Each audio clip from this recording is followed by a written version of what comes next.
Hello friends, मेरा नाम संदीप है और मैंने UP TET, C TET, R TET, AWES जो आर्मी पब्लिक स्कूल के लिए होता है वो, सुपर टेट और यूपी ट्रिपल SC के एग्ज़ाम क्लियर किए हैं। आजकल मैंने अभी देखा है मार्केट में बहुत मोटी बुक आ रही है C TET, UP TET, R TET के लिए, जबकि मैंने कभी इतनी मोटी बुक नहीं पढ़ी, ना मैंने कोचिंग ली। तो मैंने जो ट्रिक्स फॉलो किए वो अब आप के सामने ला रहा हूँ। पहले हम कुछ बेसिक ले लेते कि होता क्या है।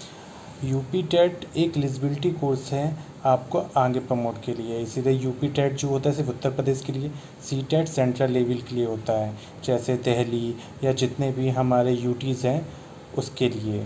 साथ ही ये सी टेट काफ़ी डिस्ट्रिक्ट में भी काम करता है अकॉर्डिंग उनके टेट के साथ। जैसे यूपी में अगर आपका यूपी टेट है तो भी वैलिड है, अगर आपका सी टेट है तो भी वैलिड है। आर टेट जो होता है ये राजस्थान के लिए होता है, वहाँ पर आर टेट ही चलता है, वहाँ सी टेट नहीं चलता सेंट्रल का। और APS जो होता है, AWES आर्मी पब्लिक स्कूल के लिए होता है। ये आपको एक स्कोर कार्ड मिल जाता है, फिर उसके बाद आगे प्रोसेस होता है, आपका इंटरव्यू होता है, फिर आपका टीचिंग एप्टीट्यूड होता है, आपको टीचिंग करके दिखाना होता है, तब आपका सिलेक्शन होता है। अब मैं आपको इसकी जानकारी दे रहा हूँ। यूपी टेट का जो सर्टिफिकेट होता है उसकी वैलिडिटी 5 साल की होती है, तथा साथ ही इसका जो टोटल मार्क्स होते हैं वो 150 में से आपका एग्ज़ाम होता है। सी टेट की वैलिडिटी 7 साल की होती है, ये भी 150 मार्क्स का होता है एग्ज़ाम। आर टेट की वैलिडिटी जो होती है वो 3 साल की होती है और ये इसके 150 होता है। और जो APS आता है यानी कि AWES आर्मी पब्लिक स्कूल के लिए है, इसके स्कोर कार्ड की वैलिडिटी 3 साल होती है। लेकिन इसमें जो एग्ज़ाम होता है अगर आप PRT के देंगे तो उसमें 90 क्वेश्चन होते हैं, और अगर आप TGT या PGT के लिए देते हैं तो 90 + 90 यानी 180 टोटल क्वेश्चन आपके हो जाते हैं, वो आपको क्लियर करने पड़ते हैं। 3 आवर्स का समय होता है। तो अभी इसके लिए आपकी मैं बेसिक नॉलेज आपको दे रहा हूँ। UP TET, C TET, R TET, इन सब का जो पैटर्न और सिलेबस होता है लगभग सेम होता है। जैसे इसका चाइल्ड डेवलपमेंट यानी बाल विकास और शिक्षा शास्त्र से आपको 30 मार्क्स के आपके क्वेश्चंस आएंगे। मैथ के आपके 30 मार्क्स के आएंगे, मैथ आपके हाई स्कूल लेवल तक आती है। इन्वायरमेंटल स्टडीज़ के 30 मार्क्स आएंगे। लैंग्वेज फर्स्ट यानी आपने जो भी फर्स्ट लैंग्वेज सेलेक्ट करी होगी, चाहे वो हिंदी हो या इंग्लिश हो, बाकी जो लैंग्वेज होती हैं तो वो 30 मार्क्स। लैंग्वेज सेकंड में आपने जो भी सेलेक्ट कर रखा है, हिंदी इंग्लिश जो भी, उसके भी 30 मार्क्स के आएंगे। पर लैंग्वेज फर्स्ट और लैंग्वेज सेकंड दोनों डिफरेंट होंगी, सेम लैंग्वेज आप सेलेक्ट नहीं कर सकते। ये आपका टोटल 150 मार्क्स इस अकॉर्डिंग हो जाता है। ये जो मैंने आपको बताया ये आपका प्राइमरी लेवल का है, जिसे हम पेपर फर्स्ट भी कहते हैं। उसके बाद आता है जूनियर लेवल जो पेपर सेकंड होता है। इसमें सेम वही चाइल्ड डेवलपमेंट पैथोलॉजी के 30 क्वेश्चन आते हैं और 30 मार्क्स के होते हैं।